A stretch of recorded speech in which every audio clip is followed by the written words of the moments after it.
ഈ ലോകത്തെ ആഘോഷങ്ങളിൽ തന്നെ ഏറ്റവും പ്രധാനപ്പെട്ടതും വലുതുമാണ് തൃശ്ശൂർ പൂരം. തൃശ്ശൂർ പൂരത്തിന് കൊടിയേറി 24 മണിക്കൂർ കഴിഞ്ഞപ്പോൾ നമ്മൾ സാക്ഷ്യം വഹിച്ചത് വലിയൊരു അപകടമാണ്. തൃശ്ശൂർ മുണ്ടത്തിക്കോട് അവിടെ വെടിക്കെട്ട് നടത്തുന്നതിന് വേണ്ടി സംഭരിച്ചിരുന്ന സാധന സാമഗ്രികൾ, വെടിമരുന്നും മറ്റു പടക്കങ്ങളും ഒക്കെ കത്തി നശിക്കുന്നു, സ്ഫോടനങ്ങളുണ്ടാവും.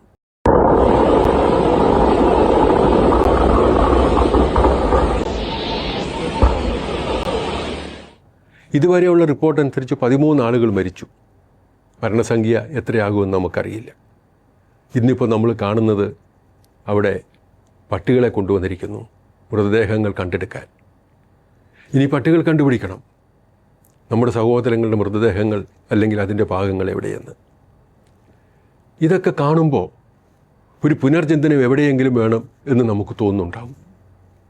കാരണം ഇത് ഒറ്റപ്പെട്ടൊരു സംഭവമല്ല. ഇവിടെ 13 ആളുകൾ മരിച്ചു. വെന്തു മരിച്ചു എന്ന് പറയുന്നതാണ് അക്ഷരാർത്ഥത്തിൽ ശരി. പുറ്റിങ്ങൽ അവിടെയും വെടിക്കെട്ട് അപകടത്തിൽ 110 ആളുകൾ മരിക്കുന്നത് നമ്മൾ കണ്ടു. കാസർഗോഡ് അടുത്ത് നീലേശ്വരത്തെ അപകടം നമ്മൾ ഓർമ്മിക്കുന്നു, അമ്പലത്തിനോട് ചേർന്ന്. മഹാരാഷ്ട്രയിൽ എവിടെയോ ഇന്നലെ ഇത്തരം സംഭവം ഉണ്ടായിന്നറിഞ്ഞു. തമിഴ്നാട് വിരുദനഗറിൽ അവിടെ ഈ പറഞ്ഞതുപോലെ ഈ വെടിക്കെട്ടിനുള്ള സാധനങ്ങൾ ഉണ്ടാക്കുന്ന സ്ഥാപനത്തിൽ തീപിടിച്ച് നിരവധി ആളുകൾ മരിച്ചത് കഴിഞ്ഞ ദിവസം നമ്മൾ കണ്ടു. ഇതൊരു തുടർക്കഥയായി കടന്നു പോവുകയാണ്. വെടിക്കെട്ട് നല്ലതാണ്, കാണാനും കേൾക്കാനും ഒക്കെ രസകരമാണ്, സന്തോഷമുണ്ടാക്കുന്നതാണ്. പക്ഷേ ഈ വിനോദങ്ങൾ മനുഷ്യജീവിതങ്ങൾക്ക് വില കൊടുത്തുകൊണ്ടാണോ? അവിടെ നഷ്ടപ്പെടുന്ന ജീവിതങ്ങൾ നമ്മുടേതാണ്, നമ്മുടെ സഹോദരങ്ങളുടേതാണ്. ഈ ജീവനുകൾ നഷ്ടപ്പെടുമ്പോൾ നമ്മൾ ആലോചിക്കണ്ടേ, ഇതൊഴിവാക്കാൻ എന്താ വഴി? നിരവധി നിയന്ത്രണങ്ങളുണ്ട്. പക്ഷെ അതിനും അപ്പുറം വളരെ പ്രാചീനമായൊരു രീതിയിൽ ഇത് തുടരുന്നു എന്നുള്ളതിലാണ്. ഒരു റിപ്പോർട്ട് ഞാൻ കണ്ടു. അവിടെ പത്രക്കാർ ചെന്നപ്പോൾ ഇതേ സ്ഥലത്ത്, ഇന്നലെ ഈ അപകടം നടന്ന സ്ഥലത്ത് പത്രക്കാർ സന്ദർശിച്ചപ്പോൾ കണ്ടൊരു കാഴ്ച, അവിടെ വാഴക്കുലകൾ തൂക്കിയിട്ടിരിക്കുന്നു. എന്തിനെന്നറിയുമോ? ഈ വെടിമരുന്ന് വായ്ക്കുള്ളിലേക്ക് പോയി അത് ദോഷമുണ്ടാവാതിരിക്കാൻ, കൂടുതൽ പഴം കഴിച്ചാൽ അതങ്ങ് പൊക്കോളും എന്ന് പറഞ്ഞാൽ വളരെ കൃത്യമായി. മാസ്ക് ഇല്ല, വെടിമരുന്ന് വായ്ക്കകത്തോട്ട് പോകുന്നു. വായ മാത്രമല്ല, മൂക്കിനകത്തോട്ട് പോവില്ലേ? പഴം കഴിച്ചാൽ നമ്മുടെ വയറിലുള്ളത് പോവും, നമ്മുടെ ശ്വാസനാളികളിൽ, അവിടെയൊക്കെ ആന്തരിക അവയവങ്ങളിൽ അതിലൊക്കെ ഇതെത്തുന്നില്ലേ? അപ്പോൾ എത്രയോ അപകടകരമായിട്ടാണ് നമ്മളിതിനെ കൈകാര്യം ചെയ്യുന്നത്. അതിനും അപ്പുറം ഇതിൻ്റെ സാങ്കേതിക വിദ്യയ്ക്കൊരു മാറ്റം വരണ്ടേ? വിദേശ രാജ്യങ്ങളിലെ വെടിക്കെട്ടുകളിൽ നമ്മൾ ഇതുപോലത്തെ അപകടങ്ങളെപ്പറ്റി കേൾക്കുന്നില്ല. ഇവിടെ തന്നെയും പലരും പല സ്ഥലത്തും ചൈനീസ് നിർമ്മിതമായ ഇതൊക്കെ നമ്മൾ കാണുന്നുണ്ട്. അപ്പോൾ മറ്റു രാജ്യങ്ങൾ ഈ കാര്യങ്ങളിൽ എവിടം വരെ എത്തി? അത്തരം പുരോഗതിയോ അല്ലെങ്കിൽ അത്തരം പുരോഗമിച്ച സങ്കേതങ്ങളോ ഉപയോഗിക്കാൻ നമ്മൾ തയ്യാറാവട്ടെ. എന്താണെങ്കിലും ഇത്തരം അപകടങ്ങൾക്കൊരു അറുതി ഉണ്ടാവണം. അപകടരഹിതമായ വിനോദങ്ങൾ നമ്മുടേതായി മാറണം. അതിനെപ്പറ്റി ആലോചിക്കേണ്ട സമയം കഴിഞ്ഞിരിക്കുന്നു. ഇന്ന് ലോക ഭൗമദിനമാണ്. അന്തരീക്ഷത്തിൽ ചൂട് കൂടിയത് കൊണ്ടാണ് ഇവിടെ വെടിമരുന്ന് കത്തിയതെന്നൊരു കഥയുണ്ട്. ലോക ഭൗമദിനത്തിൽ ആലോചിക്കേണ്ട കാര്യങ്ങളിൽ അതും പെടുന്നുണ്ട്. നമുക്ക് അന്തരീക്ഷത്തിൽ ചൂട് കൂടിക്കൊണ്ടേയിരിക്കുന്നു. ആഗോള താപനം എത്രയിലേക്ക് പോകുന്നു എന്ന് നമുക്ക് പറയാൻ കഴിയില്ല. അവർ ഫൈനൽ അവർ എന്നൊരു ബുക്ക് ലോകപ്രശസ്തനായ പ്രപഞ്ചശാസ്ത്രജ്ഞൻ മാർട്ടിൻ റീസ് എഴുതിയിട്ടുണ്ട്. അദ്ദേഹം ആ ബുക്കിൽ പറയുന്നത് 2100 അതിജീവിക്കാൻ മനുഷ്യരാശിക്കുള്ള കഴിവ് ഉണ്ടാകുമോ എന്നുള്ളതിനെപ്പറ്റി 50% ഉറപ്പുള്ളതാണ്. നമ്മൾ 2026 ജീവിക്കുന്നത്. 2100 അതിജീവിക്കാൻ മനുഷ്യരാശിക്ക് കഴിയുമോ എന്നുള്ള ചോദ്യം അദ്ദേഹം ഉന്നയിക്കുന്നു. നിരവധി കാരണങ്ങളുണ്ട്. ഈ പ്രപഞ്ചത്തിൽ മനുഷ്യനൊരു നിർബന്ധ ഘടകമാണോ അല്ലയോ എന്നെനിക്കറിയില്ല. മനുഷ്യനില്ലാത്ത കാലവും പ്രപഞ്ചത്തിലുണ്ടായിരുന്നു. ഇനിയും മനുഷ്യനില്ലാത്ത കാലവും ചിലപ്പോൾ പ്രപഞ്ചത്തിലുണ്ടാകുമായിരിക്കും. അതിലേക്കൊന്നും ഒരു പ്രവചനത്തിനും ഞാനില്ല. പക്ഷേ നമ്മുടെ കാലഘട്ടത്തിൽ ഈ മനുഷ്യരാശിയെ നിലനിർത്താനുള്ള തീരുമാനങ്ങളും അതിനുള്ള നടപടികളും നമ്മൾ സ്വീകരിക്കേണ്ടതില്ലേ? ലോകതാപനം വർദ്ധിച്ചുകൊണ്ടേയിരിക്കുന്നു. 1.5% ലോകതാപനം നിർത്തണമെന്ന് ഒരു തീരുമാനം 10 വർഷങ്ങൾക്ക് മുമ്പ് 196 രാജ്യങ്ങൾ പാരീസിൽ കൂടി തീരുമാനിച്ചതാണ്. നമുക്കവിടെയെങ്കിലും എത്താൻ കഴിഞ്ഞിട്ടില്ല. അത് വർദ്ധിച്ചുകൊണ്ടേയിരിക്കുകയാണ്. ഈ ലോകതാപനം വർദ്ധിക്കുമ്പോൾ നമ്മുടെ കാലാവസ്ഥയിൽ വരുന്ന മാറ്റങ്ങൾ. ഹിമപാളികൾ ഉരുകിക്കൊണ്ടേയിരിക്കുന്നു. അത് ഹിമാലയത്തിൽ മാത്രമല്ല, 2 ധ്രുവങ്ങളിലും, ആർട്ടിക് പ്രദേശങ്ങളിലും അന്റാർട്ടിക്കയിലും, ആൻഡീസ് പർവ്വതങ്ങളിൽ, തെക്കേ അമേരിക്കയിലുള്ള പർവ്വതങ്ങളിൽ എല്ലായിടത്തും ഹിമപാളികൾ ഉരുകിക്കൊണ്ടേയിരിക്കുകയാണ്. ഇങ്ങനെ ഹിമപാളികൾ ഉരുകുമ്പോൾ സംഭവിക്കുന്നത് ജലം കൂടുതൽ കൂടുതൽ ഒഴുകി സമുദ്രങ്ങളിലെത്തും.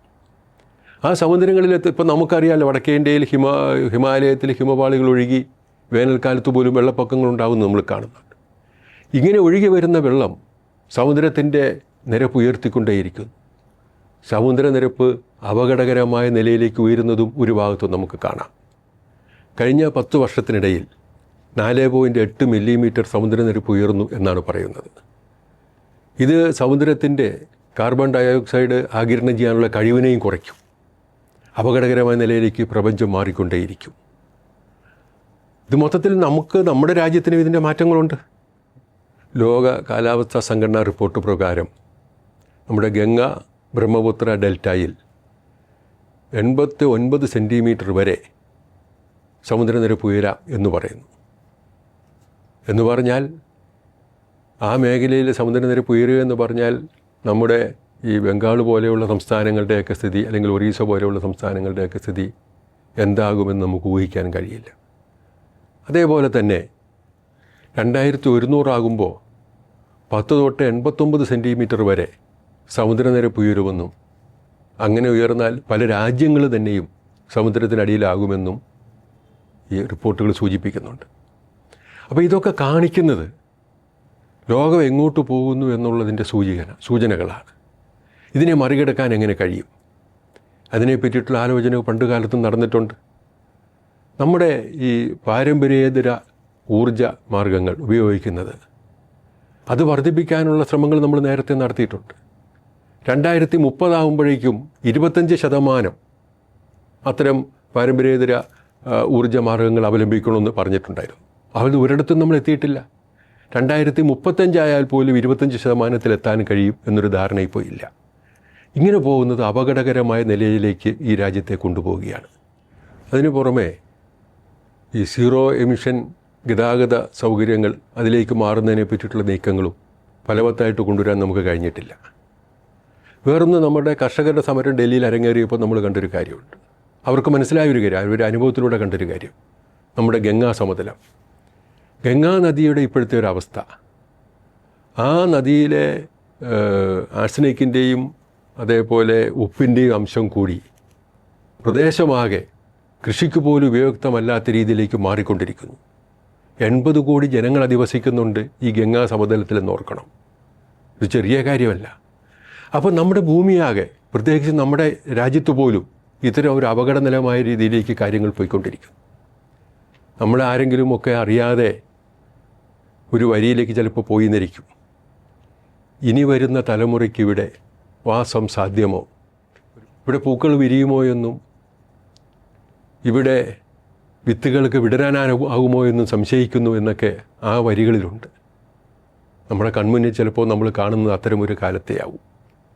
അങ്ങനെ വരുമ്പോൾ സ്വാഭാവികമായും ഞാൻ നേരത്തെ പറഞ്ഞ നമ്മുടെ മാർട്ടിൻ റൈസിൻ്റെ വാചകങ്ങൾ, 2100-നപ്പുറത്തേക്ക് മനുഷ്യരാശി ഉണ്ടാകുമോ എന്നുള്ളതിനെ പറ്റിയിട്ടുള്ള അദ്ദേഹത്തിൻ്റെ സംശയം, ഫൈനൽ അവർ നമുക്ക് തൊട്ട് മുന്നിലെത്തുക എന്നുള്ള സംശയം, ഇതെല്ലാം നമുക്ക് മുന്നിൽ നിറഞ്ഞു നിൽക്കുകയാണ്.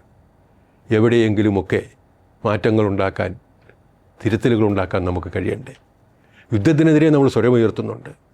പക്ഷേ അതിനേക്കാൾ വലിയ അപകട ഭീഷണിയാണ് നമ്മൾ ചവിട്ടി നിൽക്കുന്ന ഈ മണ്ണിനെ, ഈ പ്രകൃതിയെ, ഈ മരങ്ങളെ, ഈ വായുവിനെ, ഈ കടലിനെ, ഈ വെള്ളത്തിനെ, ഈ പ്രപഞ്ചത്തെ ആകെ സംരക്ഷിക്കാൻ നമുക്ക് കഴിയുമോ ഇല്ലയോ എന്നുള്ളത്. നശിപ്പിക്കാൻ വളരെ എളുപ്പമാണ്. നിലനിർത്തിയില്ലെങ്കിൽ 2200 കടക്കാതെ പോയാൽ പിന്നെ മനുഷ്യരാശി ഉണ്ടാകുമോ എന്നുള്ള റൈസിൻ്റെ സംശയം കുറച്ചും കൂടി ബലവത്താവുന്നു. അത്തരമൊരു സ്ഥിതിയിലേക്ക് ഈ നാടിനെയും ഈ ലോകത്തെയും ഈ പ്രപഞ്ചത്തെയും തള്ളിവിടാതിരിക്കാൻ ഈ ലോക ഭൗമദിനം നമ്മെ ഓർമ്മിപ്പിക്കട്ടെ.